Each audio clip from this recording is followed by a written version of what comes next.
It is a very beautiful day, and we are so glad to be here once again. This is Oweleketv, and it is outnumbered live on your screen on this wonderful day. Well, I don't know, but then everybody is shining in the studio this morning. You look to my right, look to my left, and you went and you came back. If no, me, I did not go because if I went there, I won't come back. you already heard why they are shining. Like I was asking a question yesterday, if you go, will you come back? All right, by the way, let's take you through the headlines for today. It is outnumbered live on your screen. This is the moment where we bring to you the dailies for the day, and we also bring to you a very important big story. My name is Ramsey Enoch, and to my right here you have there is a name I call her, but I won't call her on screen right now. I'll call her that name later. This is Rachel Abioye. Good morning, Rachel. Good morning, Ramsey. You people say you went for the cover or something. I don't know. No, I did not. If I went there, I will not come back. I promise you. I was asking you yesterday. You refused to tell me. I won't come back. You can see. Substantiating what we were saying yesterday. All right, and to my left, we also have Michael Edikan. Michael, good morning. Good morning, Ramson. Thanks, viewers, for joining us on OutNumbered today. All right, let's quickly take you through the headlines and bring to your eardrums what we have for you today. So many things trending in the papers. We need to keep you informed so that at least you will know what is happening. And I will begin with the Punch newspaper of this morning. And from the Punch newspaper, we have this big story. But before the big story, above the header, we have this one saying 366 Boko Haram terrorists are convicted, then 4 financiers jailed. This one is coming from AGF. I think that is a good news. We want to hear more of this. All right, more of this kind of story. Okay, not the kind of jailbreak that we had at Kuje prisons. Then we also have this one, which is a very big story today. It's all about the warplane that killed 85 persons in Kaduna State. From the Punch newspaper, it says outrage as warplane kills 85 in Kaduna village bombing. That was a mistake that happened, and we actually have some riders to that story. The first rider says villagers lament bombing during Malud celebration. Deputy Governor begs Islamic clerics. Then the second rider to that story says, can AI others condemn airstrike, accidental bombing, which killed 425 citizens since 2017. So this is not the first time it's happening. And well, it's bring to my heart some questions. If really our military have the right training, because this is not a good one on a day of celebration. This happened. And finally, from the Punch newspaper this morning, collapsed bridge making life unbearable. Lagos community laments. I think the government needs to come to their aid on this very particular one. All right, let's move to the next paper. Okay, before we go to the next paper, Emefiele, U.S. group alleges human rights violation. You know what's happening to the former CBN governor, okay, who has been coming out of prison and going back to the prison, and his case is not been decided yet. All right, let's move to the next paper. Let me hand you over to Rachel. You are in a safe hand, yeah? Thank you, Ramson. Okay, on the Guardian says over 80 dead as Army admits error in 10th accidental bombing in 2 years. That story is it's making the rounds in all the newspapers this morning. You can find that on page 6 of the Guardian newspaper. Still on the Guardian says Tinubu faces fresh legal hurdle at Supreme Court. You can find that on page 3 of the Guardian newspaper. The big story here says Kano, Sokoto, others spend 53.2 billion naira on scholarships abroad. Wow, interesting. Okay, so lastly, the last story I'll be taking before I hand over to Michael says police in Rivers detain 4 officers over kidnap of hotel staff. You can find that on page 8 of the Guardian newspapers. All right, thank you, viewers, for still staying with us on Outnumbered. And the next paper is a Nigerian Tribune newspaper. This morning, as part of the story, UK introduces stricter visa measures to curb immigration. I think this is coming on the backdrop of the fact that the United States are saying that we had about 180 million applicants for visa this year. And the UK are now introducing a stricter measures to actually reduce, immigration from Nigeria. And we are seeing how this will be when we are also having Canada and other countries still calling on Nigerians to come over to their country. And the next story on the Nigerian Tribune says Nigeria loses 10 billion naira US dollars annually for importing welders. This is coming as the federal government unveils a national policy on welding and implementation action plan. This is worrisome at a time like this. We're trying to save our economy. We are still spending over 10 billion US dollars for the importations of welders into the country. I think we'll be taking a look at that very shortly. And still on the Nigerian Tribune newspaper this morning, Nigeria in US worry over violation of Emefiele's human rights. Nigerians in US worry over violation of Emefiele's human rights. Recall that the court had given the fact that he should be granted a bail. But the forces, the immigration officers are still keeping in touch with reducing the powers of the courts by not giving him, granting him the process to actually have a bail. This is coming at the time where people over there at the United States are saying that these are violations of human rights of Godwin Emefiele. All right, thank you very much, Michael, for that. Well, we just look forward to the time when Emefiele, of course, will be released and maybe given freedom. All right, let's move to the next paper that we have today. The next paper that we have today is the Daily Trust newspaper. And on the Daily Trust, we have some stories, and we will be bringing you just a few out of it. One of the stories making headlines here is the issue of the drone, the mistake in Kaduna State. I think it's making rounds in almost all the papers today. Army drone kills dozens as Malud celebration went sour in Kaduna State. And we have some riders to that story. The first rider says a second bomb killed more people during rescue. Wow. This one is coming from a survivor. This is pathetic. Rider 2 said, we buried 94, some mutilated, conveyed 66 to hospital, according to residents where the incident actually happened. JNI Fitiano, community leaders seek compensation.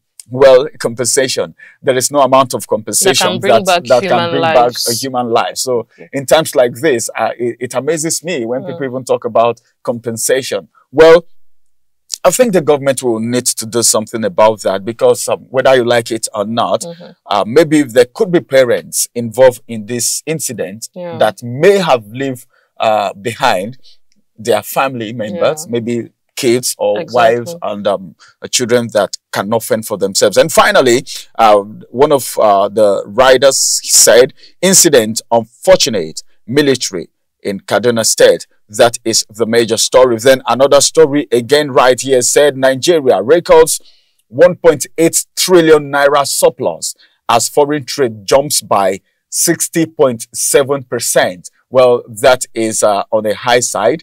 Nigeria records 1.8 trillion naira surplus as foreign trade jumps by 60.7%. And of course, let's finally look at this one from the foreign scene, talking about what is happening in Gaza. A communication blackout hits Gaza as Israel deepens southern offensive. You can get the details of all this from the Daily Trust newspaper, so you can just walk to the newspaper stand and pick any of these papers that catches your fancy, and you look through it for the details of the story. Okay, on Daily Times newspapers says outrage over killing of 30 villagers in Kaduna by the military. And under it says, we did it, was a mistake, admits Army. Amnesty International, Nigerians angry over senseless waste of innocent lives, calls for heads to roll. I think, let me talk about this story a little because it's making rounds and we're talking about, you know, human lives here. Senseless. Yes, senseless, you know, waste of human lives. And the question is, the first thing is we should look into, is this a technical issue? Is it coming from the aircraft? Is it a human issue? Is it caused by the pilot? What exactly happened? You don't just come out and say, oh, it's a mistake, we are sorry. If maybe when this crash happened or when this mistake happened, okay, but you're just saying it's a mistake and we're sorry. What exactly happened? Where is this mistake coming from? Because if Adibin is just properties, you know, that just got destroyed, okay, it's understandable. But these are human lives, not 1, not 2, not 3, not 10. And you're saying it's a mistake, we are sorry. Tell us what exactly happened. We want to know what happened. Who are these people involved? Exactly. You don't just come out and say it's a mistake. And remember, this is not the first time. This is not the first time it's happening. Since 2017, you get the figure. Over 1,000 lives have been lost as a result of mistake coming from experts. Yes. If it is civilians, it would be at least tolerable. Okay. We call them experts. We call them professionals. Are they really trained? Are they really professionals? Exactly. So I think you don't just come out and say it's a mistake. Tell us what really happened. Okay. So still on the Daily Times newspaper. On food security, it says about 50 million hectares of arable land uncultivated, says Agriculture Minister. Federal government assures fear of Adamawa Taraba residents over low-flying aircraft. And lastly, I'll be taking on the Daily Times newspaper. It says Delta State farmers protest loss of 1.3 billion naira to vandals and thieves. All right, over to you, Michael. Okay, the Nation newspaper this morning, as part of one of the stories, says Budget 2024 hearing about why Nigerians should participate in process. AGF laments poor funding of justice sector institutions. I think we have a public hearing that started yesterday from the House of Representatives, and the Speaker is saying that Nigerians should participate. And one of the questions Nigerians may particularly have to ask is what does the participations of Nigerians have to do with, you know, the budget that is not reflecting the plight of the people? So are government really taking into considerations, you know, the sufferings on ground? How are they going to alleviate all of these? And it's not about Nigerian participating. It's not about Nigerian coming to the ceremonial, attending the ceremonial hearing. Do they even listen to the contributions of Nigerians? So it must be something that they should take into consideration away from calling Nigerians to participate in the process. And the GF coming to say that there is a poor funding for justice. What has the judiciary done so far? The funding that have been done so far to the judiciary, what evidences have we seen? Are our judiciary institutions strong enough, you know, to combat, you know, the crimes and high rate of injustices in the country? All of these are questions that are being raised as we are looking forward for the 2024 budget hearing. Let the people's voice be heard, not just in participations. I think that has to be taken well noted. And still on the Nation newspaper this morning is saying Labour to negotiate minimum wage and to commensurate with cost of living. Ramson, you agree with me that the cost of living, you know, is more than the living himself. That's what some people say. And the minimum wage of a common Nigerian worker is not even commensurate to, you know, the rate of which things are really cost of living, you know, prices of fuel. Price of onions. Let's not talk about prices of food. Price of onions. Let's not talk about onions. You know, women are so particular when it comes to food items. Price of onions.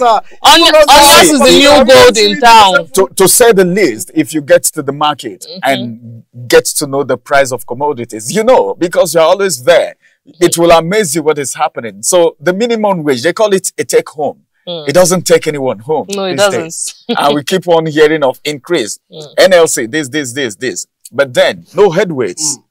It's always, I feel that should be addressed even as we get to the budget. So still on the Nation newspaper I'm taking, you can ask your vendors to get, you know, other stories. 4 terrorism sponsors jail, trial of suspects continues.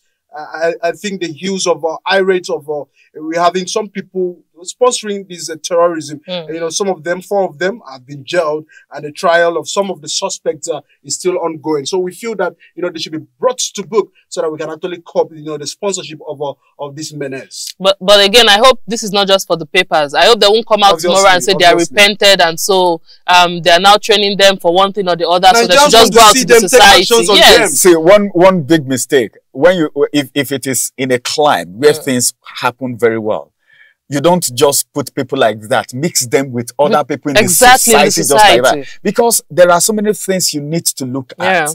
But okay, let's see what will happen after the conviction, after everything. Let's see what will happen. Because, well, the financiers, we need to hear more names. Who are they? Who are they? See, one of the things that Nigerians have to do is expose these people. Yes. The financiers. Let's see them. Yes. Let's shame them. Let's know who our enemies are. Those hiding under the carpet of whatever to sponsor terrorism. All right, this is the mulch we'll be taking on the first segment, which is the headlines. Coming up next is the big story. When I say big story, I mean big story. It's going to be hitting your screen very soon, so big. So don't go anywhere far away from your screen.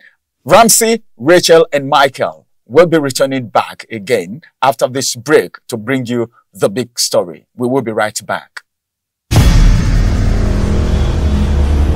Follow us on our social media handles at Oweleketv. Visit our website at www.oweleketv for a thrilling journey. Oweleketv, rising star at the fairground.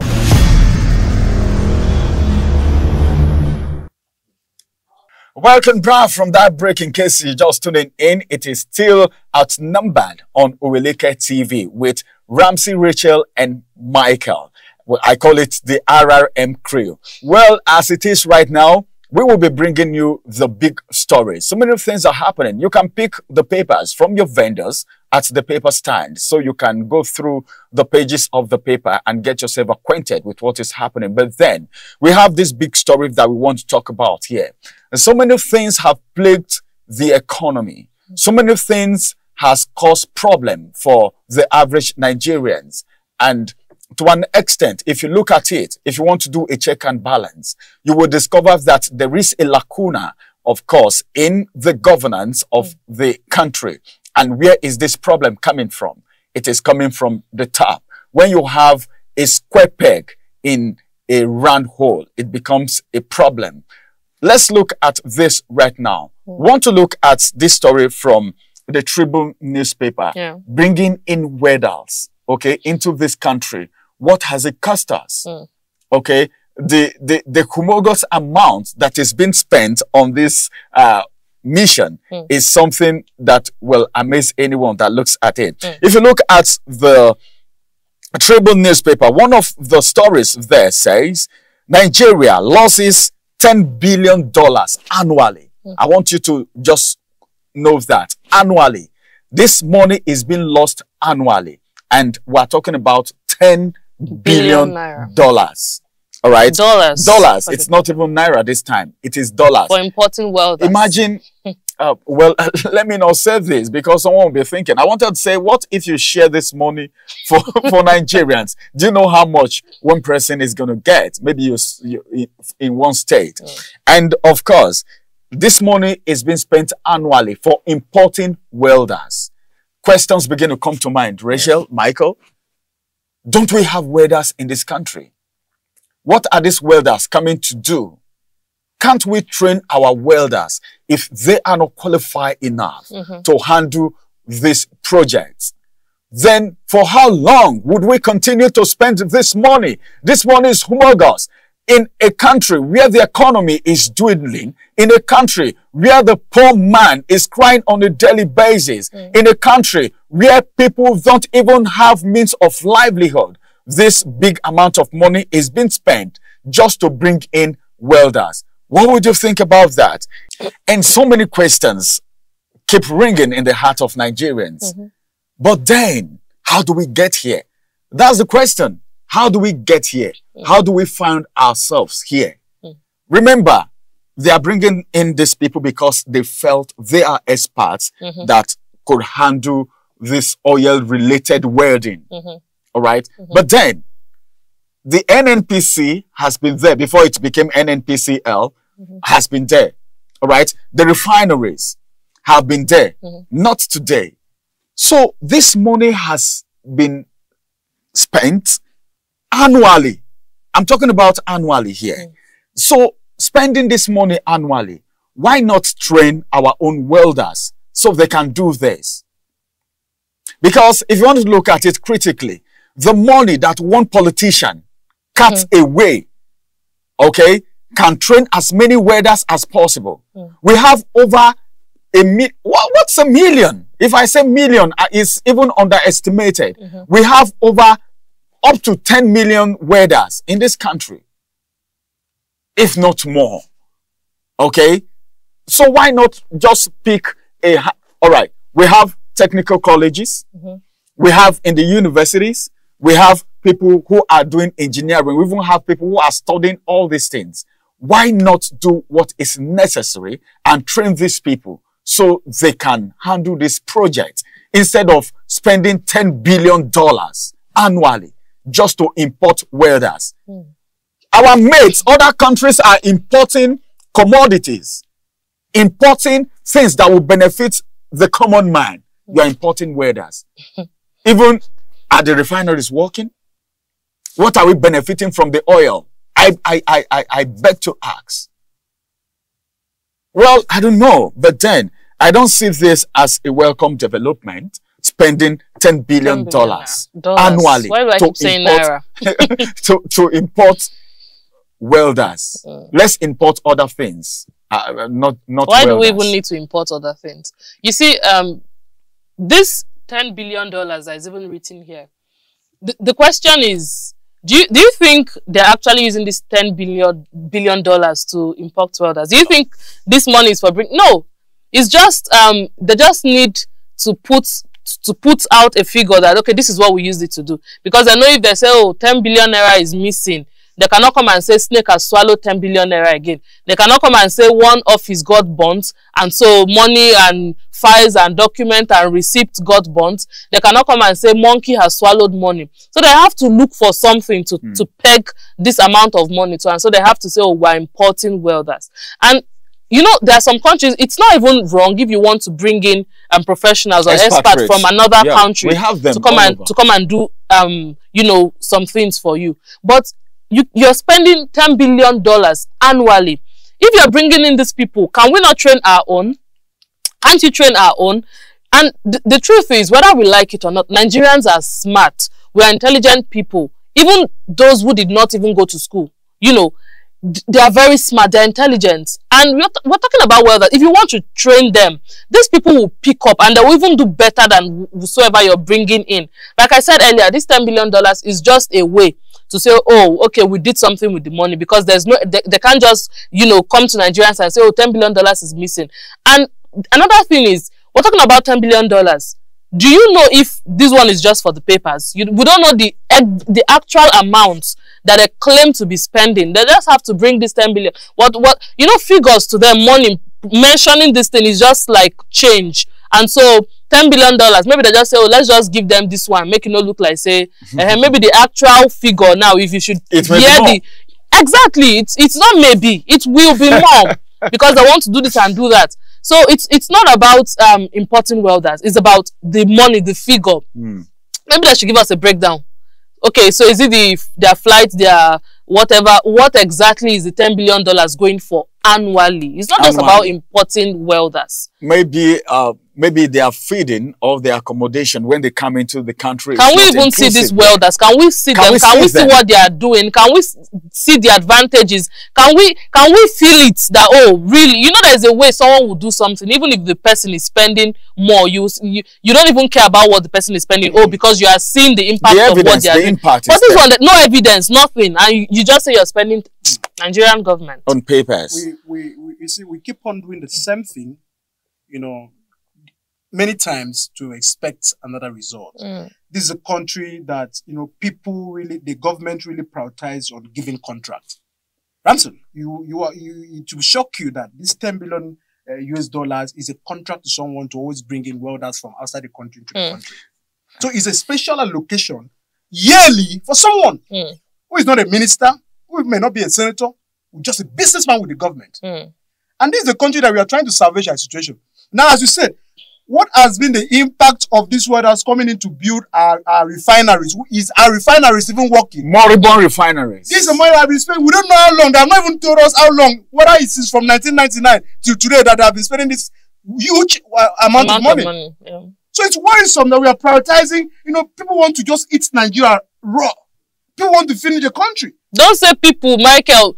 The government, politicians, so it's not just people. So it's worrisome. So we prioritize giving contract upon contract to people at the detriment of our own economy. Our refineries are not working. See, the truth is this. When you were talking about contract, I was just quiet. I was looking at you. You know what? These contracts are being awarded. The person awarding the contract has shares. You hear a lot of times that contracts are not executed and no one is being held responsible. Why? Because the person who is given the contract has a court. Because the person who connects somebody to somebody also have a court. So at the end of the day, the contractors split this money and you'll find out that what they have left cannot even execute the contract. It could be, like Rachel said, it could be that somebody somewhere is using this one just as a cover because of a particular money they've taken out of the cover. And it could be also that this is a framework. We were told, the first thing the president told us when he came into office is that our refineries will begin to work. And we were given a timeline for Port Harcourt refinery to start working in December. Only after a while for them to come to tell us again that they don't have technicians who can fix that, and they don't have equipment. And all of is this what a responsible government should tell the people? We have to learn. You know, there's what they call transfer of knowledge. We are expecting that a country like Nigeria, we've brought in this expert, according to you, that the expert would have found. Even the colonial masters who were here, they were transferring knowledge.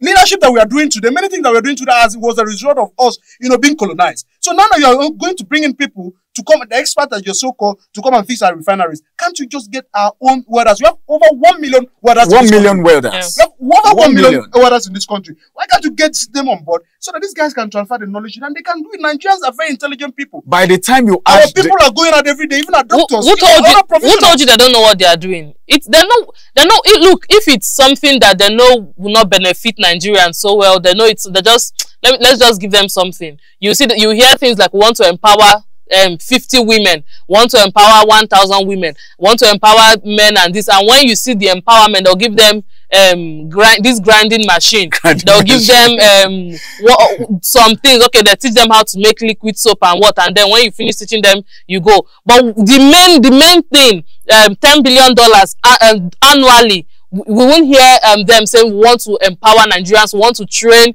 this number of welders so that they'll be able to take up this tax. No, it is women and grinding machines that they do empowerment for. All right, this is a problem. This is part of the problems that we are facing in this country. This is just one among many problems that we are facing in this country. How do we get here is the question in the heart of all Nigerians right now. But I want the government to know that Nigerian people are very intelligent. Nigerian people are wiser than they think they are. You know, it's not everything you come to say in the open that Nigerians will take. We've been promised a whole lot. We are not seeing the results yet. We are not getting what we have put into the democracy that we actually bargained for. What are we facing right now? How do we get here? Who brought us to this level? It is high time we rise to the occasion. It is high time the people in governance do everything possible to make sure this economy works. Not stories anymore. Not putting money places that it wouldn't bring out interest, that it wouldn't benefit the people. This is the much we will be able to take on Outnumbered today. So finally, before we go, just in 1 minute, less than a minute. What would you have to say to Nigerians and the government as it has to do with Nigeria losing 10 billion naira dollars annually to the importation of welders? I don't have anything to say to the Nigerian government. I only have something to say to the Nigerian people, you know, the civilians. Keep doing your best. Do whatever you know you can do to make yourself better. If you want to keep waiting for Nigerian government, they say they won't give us 5,000 naira grants. They say they won't give us, they won't empower us. They say they won't. Don't wait for the Nigerian government. Do your best. If you need to go to school, go to school. If you need to learn a skill, learn a skill. Anything. If you want to leave the country, like I said yesterday, please leave. Don't wait for the Nigerian government. Because if you wait for them, you will wait till your generation will keep waiting. Well, it's obvious you're getting ready to leave the country. Yeah, Michael, in just few words. Mine is about, you know, government seeing that, you know, the people, you know, they went there because of the people. The people elected them there. So we sent you on an assignment. We hired you for a job. So you have to understand that you need, whatever you're doing has to reflect the plight, the considerations of the people. So we are saying at this time that, you see, the government should stop all of these, you know, dramas, you know, or using Nigerians to play on the Nigeria. This, as we have established here, these are the people's tax. So government should understand that the people, that the way we are going, one day this country will not contain all of us. That the high time they begin to take the people seriously. They take development seriously. Fix our school, fix our refineries, fix our education, fix our hospitals. These are all what the common Nigerians is asking for. All right. Thank you very much, Rachel and Michael. This is where we'll drop the curtain for the day. But as it is, Rachel has said it and Michael has said it. And you also have something in mind that you're saying where you are right now. The bottom line is this. Nigeria is still our country. Let's do everything possible to be patriotic citizens. We'll see you again, bringing you another edition of Outnumbered, and that's going to be coming on your way tomorrow morning. Have a beautiful day and enjoy your day. My name is Ramsey, and it's been Rachel and Michael. Bye-bye for now.